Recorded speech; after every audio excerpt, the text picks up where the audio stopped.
Welcome to Deliciously with Ara. Ngayon gagawa tayo ng kimchi but a very easy version. Well, the traditional way of making kimchi is a lot of work kasi gumagawa kami ng napakadaming batches because this can be fermented. So, walang nasisirang kimchi. You know, at first, we eat it very fresh and as tumatagal and magiging sour and more fermented, we can cook it in different cuisines like jjigae, soup, or pancake, or fried rice and whatsoever. So, actually, walang tinatapon na kimchi. But today, the very simplified version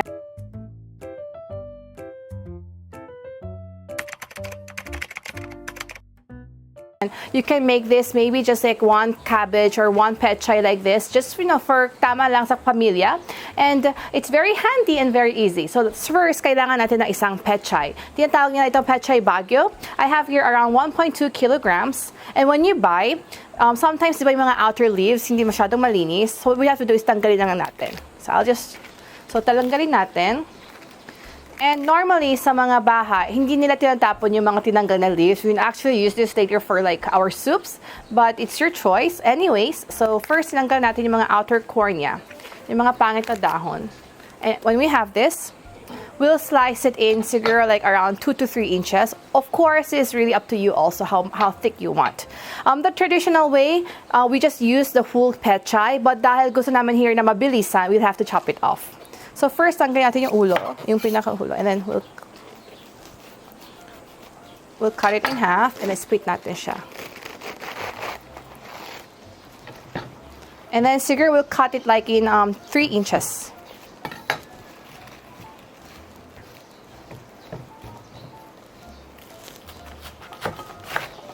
So kung na-cut na natin ang ating pechay, we'll have to ferment this with salt. And dahil malilit na yung hiwa niya, siguro it will take us around like 30 to 40 minutes depending on the weather. First, we need to use like rock salt. For one pechay, as you have seen kanina, around 1 kilograms, around 1/3, 1/2 cup ng rock salt is recommendable. But if you want to add more salt, it's totally okay.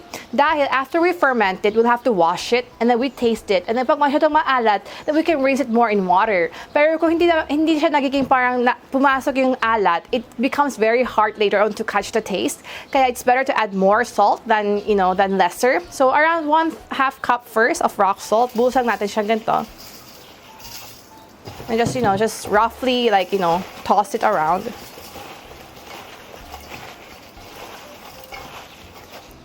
And then para mas mabilis, we'll just add siguro around konting water just to parang mababad siya.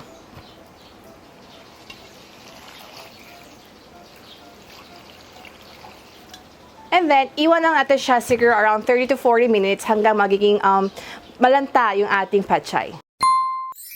So around after 30 minutes, as you see, naging half na lang yung ating pechay dahil we had it fermented in water, salt water. At when you brine the food on salt water, para di ba lumalabas yung kanyang water, yung nare-retain ng original pechay. So, and we'll see na medyo, when we touch it, parang nagiging hindi na siya kasing crunchy kanina, medyo nagiging parang malanta. And that's how we make fermented kimchi. So what we have to do is we have to rinse it in water para lumabas, para malinis na rin and medyo we can balaw kasi baka masyadong magiging salty. So what we'll have to do is balawan natin siya sa water. And then balawan ko lang siya. And then here, tikman natin isang piraso to see if gusto natin if okay lang yung alat niya. So we'll just have to get a small piece. Dapat yung lasa niya medyo salty ng konti because the longer it takes, the saltness of the kimchi na galing doon sa brined na salt water will fully bloom it. But pag wala talaga siyang lasa, it's really hard to do it. That's why it's better na mas dumami yung salt kanina rather than habulin ng lasa mamaya. So I think this is perfect enough. So just rinse it one more. And then on our second batch of water, and then isi-strainer na natin siya.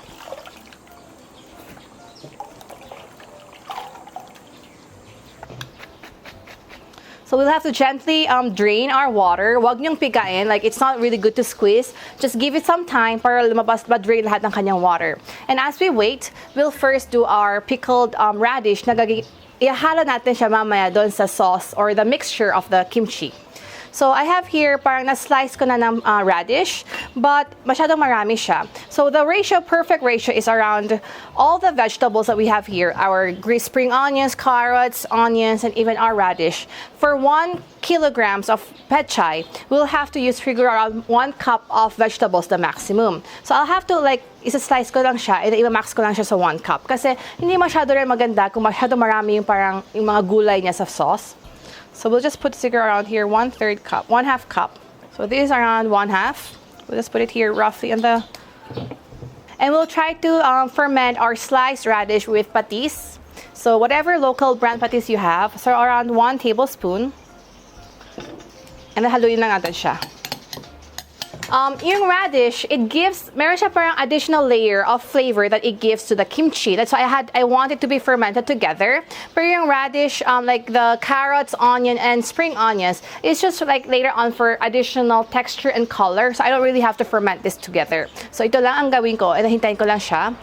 And while we wait, we'll make our kimchi paste. So ngayon, gagawa tayo ng kimchi paste, which is basically the sauce that we're gonna mix it up sa ating pechay and our radish. So I'll get a 1/2 cup of water. 1/2 lang ilalagay natin mamaya. Kuha tayo ng malagkit powder or sweet rice powder. Yeah, glutinous sweet rice. And then we'll just have like 1 spoon.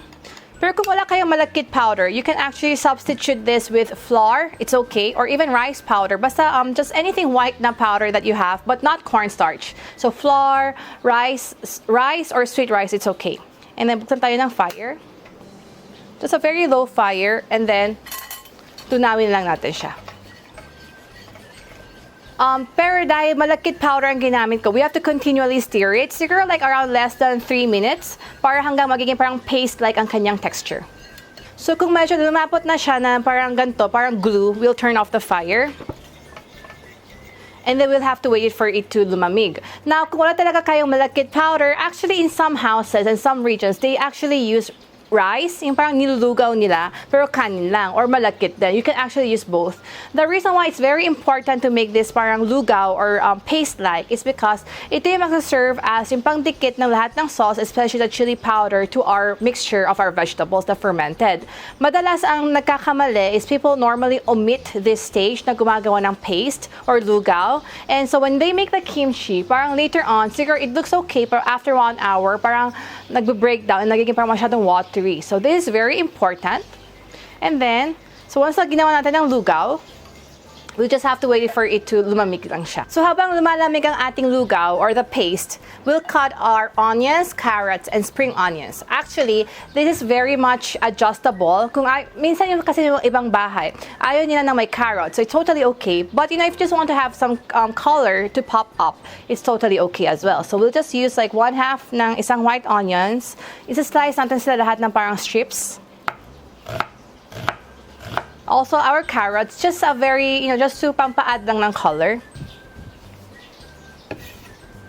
And then our spring onions, we'll cut it siguro around same length as our pechay. And then now, we also need, kailangan natin ng may ginger. Basically, ang kimchi paste is really the essentials are ginger, garlic, chili powder, and patis. As long as you have these 4 ingredients, you can already make the kimchi taste out of all kinds of ingredients. And for our ginger, we don't need to chop it. Kailangan natin ito para siyang, how do you call it, parang dinidikdik. And since just in time nasira yung aking food processor, and kahit dahil konti lang naman ang ginagawa natin, you can just get, I'm just being resourceful. My rolling pin, ididikdik ko lang siya. So siguro this is around 1/2 tablespoon, or siguro kasing laki ng ating thumb.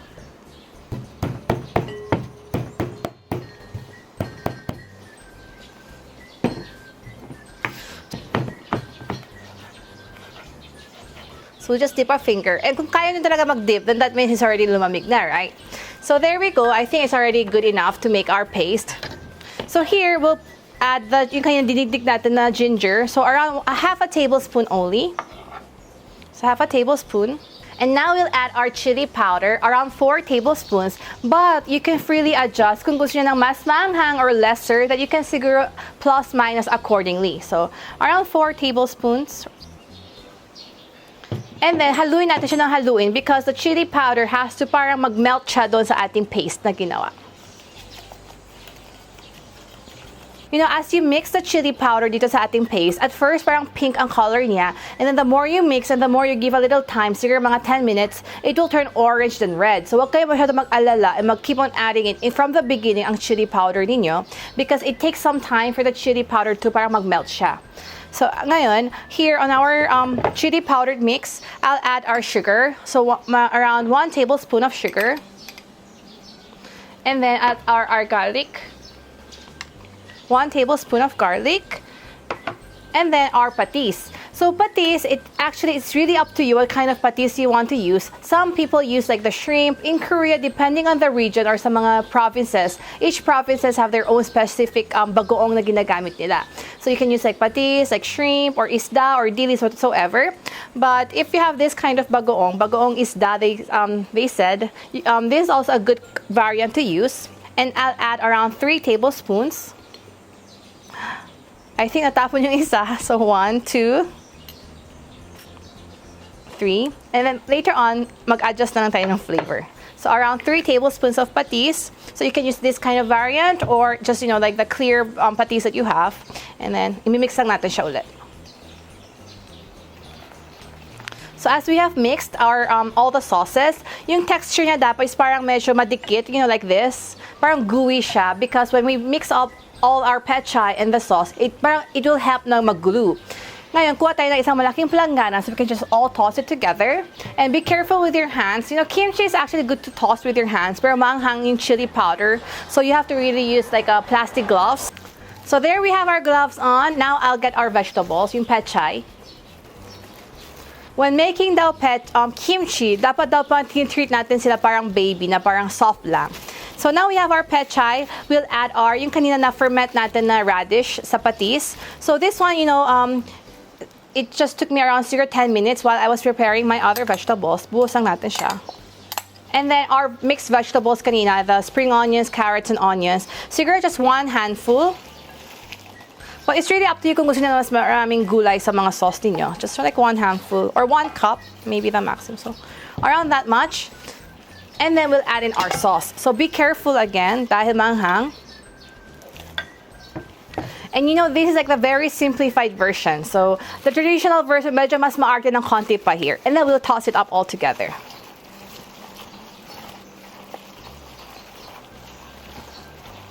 So when you mix up your kimchi, try to fold it rather than parang pinipika na nilalabhan. So dapat malambot lang.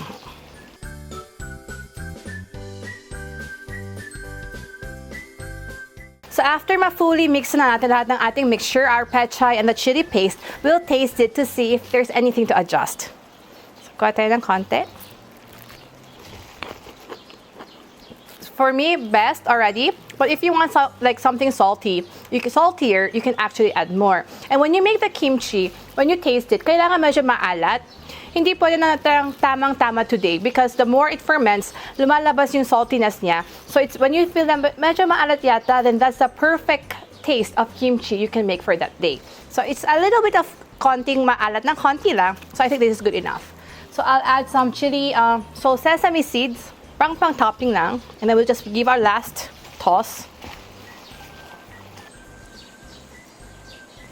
Tada! Here is our homemade kimchi. Napakadali lang gawin, di ba? Napaka-simple pa. It's very healthy. I'm pretty sure you'll enjoy doing kimchi in your own homes to have the taste of Korea at your own tables. Enjoy!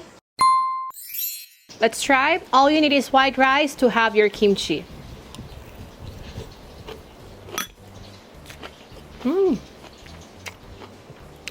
Very authentic. Very masarap, of course. All you need is kimchi to complete your table to have the taste of Korea. I'm pretty sure you'll enjoy it as well.